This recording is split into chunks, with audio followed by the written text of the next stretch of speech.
Hey everyone, it's Alison Heikkila. Thank you so much for joining me. Today, I am hopping with some crafty friends to showcase some of the newest Spellbinders products. So I'm working with a Simon Hurley collection called Twirling Tulips. So we've got this ginormous and beautiful embossing folder, and then there are coordinating stencils to go along with it. You can use them separate, you can use them together. I decided to use them together today to make some really pretty purple tulips. To get started, I grabbed my 5x7 gel press plate and a piece of smooth Bristol cardstock. And what I'm doing at the moment is I'm just checking out to see where exactly I want my flowers to be on my cardstock. So I'm kind of moving it around, checking to see if I want it up top like that. This way I can place everything onto my gel press plate and it will hold things in place. There are other products on the market that you can do this with, but this is what I happen to have. So I'm just adjusting to make sure everything is straight. And you can see that I left a little bit of a border at the top so that this way I can stick my stencil right at the top of the plate. And I know that each time it will line up pretty perfectly. So now I'm pushing that down and I've got my inks that I'm using for my tulips. I'm starting off with Villainous Potion. I love this purple, you guys. This is like the best purple ever. Like in general, like it's just, if you've seen my intro video, my hair is this color sometimes. Like I love this purple. It's so pretty. Anyway, so I'm using a cottontail blending brush from the Rabbit Hole Designs to do my ink blending. And you can see that it's really pretty straightforward. You're just gonna blend your colors and then move on to the next stencil. You can choose to do your tulips in all different colors, but I wanted to keep it kind of simple. I didn't want this video to be super long for this hop, so I decided to just keep them all purple because I do love purple tulips. Now I have Dusty Concord, and we're going to do the same thing. We're going to just ink up the areas that are open, and everything will line up beautifully. I was actually going to do black tulips because they are stunning in real life, but I decided to go with purple this time. So I got smart and I grabbed a mini gel press plate and I put my little ink pad on there so that it would hold it in place so that I didn't have to do it each time. So if you've got some extra gel press plates, you can use them to hold your ink pads too. So now we're going to use that small teeny little area there that's up in the corner. This is so cool because you just line it up and then you can do the center of that one tulip. I love that they have, I think you can see it, the embossed kind of line that goes around that corner there. That's so that you realize don't go past that line and use your, tulip color on that. You're going to use that to do the stamens, which is so smart. I love that. So I just used my black soot for that because we're going to be using black soot for this top layer. And really that's the color that they are in many tulips anyway. So now I'm just making sure that I'm lining this up properly because they're just really small lines. I wanted to make sure that I did have it lined up correctly. So I used the second layer. I think that was the second layer. I don't know. I used one of the upper layers to just make sure I had everything lined up properly. So now I'm going to go in with my black soot and just ink everything up. Now you want to be careful with a couple of spots. Oh, no, I'm incorrect. Not on this. When we get into the leaves, you'll see that there's, in the last layer of the leaf, the foliage can be a little finicky. So you'll want to be careful with that. But for this layer, it's totally fine. I was just thinking ahead. So now we have our tulips and they're all inked up.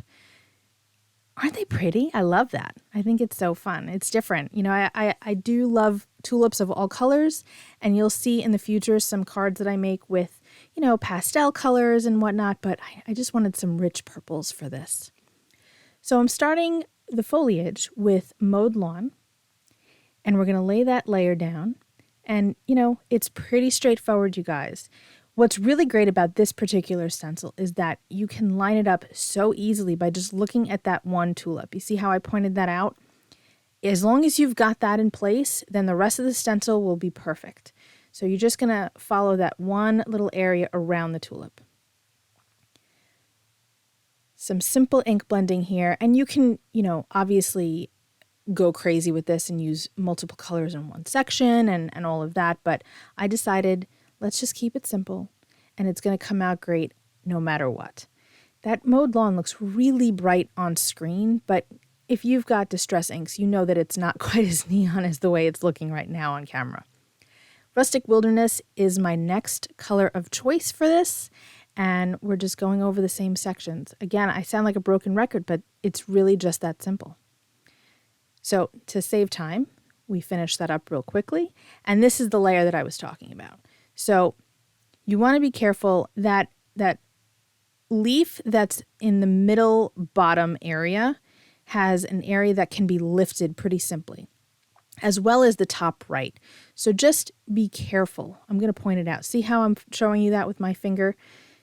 Be careful there. Kind of swipe going down so that you don't accidentally lift that piece up and bend it. And I didn't realize that the area on the top right does that as well. I obviously did that part off camera, but just be careful. You don't want to bend your stencil. But look at how pretty that is. The chipped sapphire really works well. I thought that having that bluish tone would really give some nice depth to those leaves. Okay, so now to zhuzh things up, because I really didn't want to leave my background white, I have Speckled Egg Distress Spray Stain and an old box from some dinner we got from BJ's one day. And this is my spray box, and I'm just spraying it. Not crazy. As you noticed, I didn't even have the bottle on camera. I have it so high up so that I don't have really concentrated areas of spray. I don't mind those big drips that I have. I was kind of going for that in some spots, but I didn't want like, boom, speckled egg everywhere. Like I just wanted a spray. So by doing it really high up, that's what you get. So now I'm just quickly drying this off because I don't feel like waiting. I want to just make this card because I'm loving it, and I just want to run it through my die cut machine so that we can emboss it. So now I'm spraying the back of the cardstock with water because Distress inks are water reactive, and I don't want them to react. So by spraying the back of the cardstock, again, we're using smooth bristle cardstock from Strathmore, so it's nice and thick. It's not going to just go right through and destroy what we just did.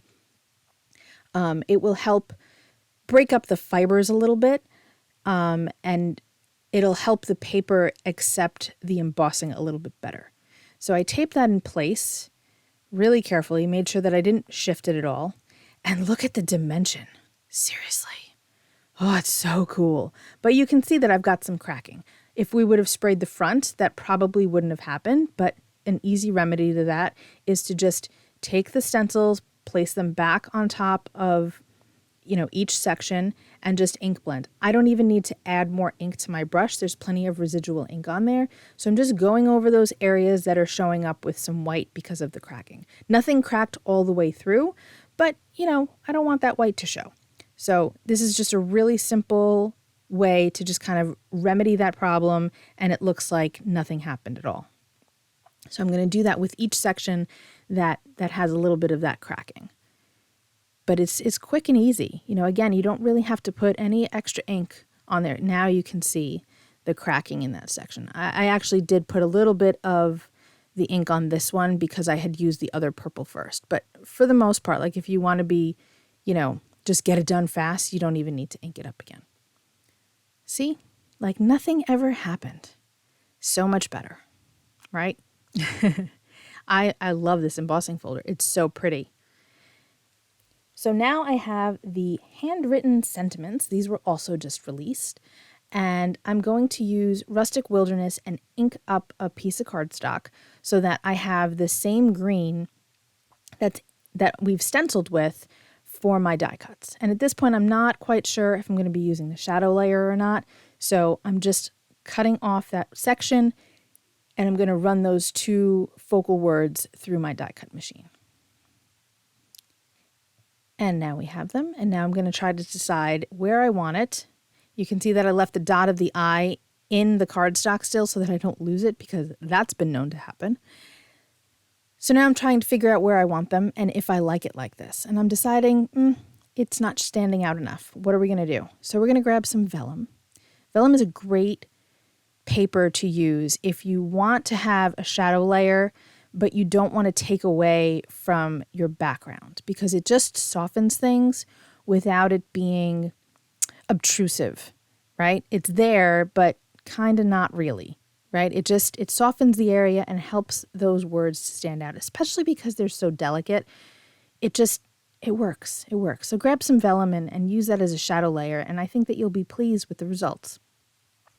So I've got my Barely Arts glue, and I am going to just adhere these little dies down. So make sure that you hop along. There will be a playlist that you can use to find the rest of the videos, but I'll have the links for everyone listed below in my description box as well. In addition, of course, I will have the links to all of the products that I used.